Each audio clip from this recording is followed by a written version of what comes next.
اللهم صل على سيدنا ومولانا محمد.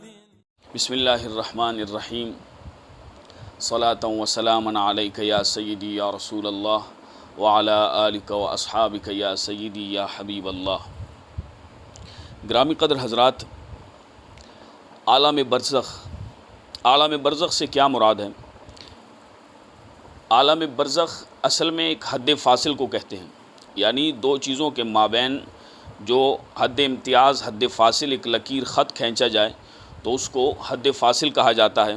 لیکن علم عقیدہ کی، شریعت کی اصطلاح میں جو عالم برزخ ہے وہ انسانی موت سے شروع ہو کر قیامت کے آغاز تک، یعنی موت انسانی جب واقع ہو جائے، بندہ فوت ہو جائے تو فوت ہونے کے بعد سے تا آغاز قیامت، یہ جو درمیان کا جتنا عرصہ ہے، چاہے وہ جس پر وہ آگ کی صورت میں اگر وہ خدا نخواستہ کسی حادثے میں جل کے راکھ ہو گیا، یا وہ دریا میں ہلاک ہو گیا، یا وہ کسی شیر کے، کسی درندے کے، کسی ایسے جانور کے پیٹ میں چلا گیا، ریزہ ہو گیا، چاہے وہ جس صورت میں بھی ہے، اس دوران جو اس پر یہ وقت گزرے گا قیامت تک، یعنی قیامت کے آغاز تک کا جو یہ درمیانی عرصہ ہے، یہ دورانیہ ہے، یہ پیریڈ ہے، اس کو عالم برزخ کہا جاتا ہے.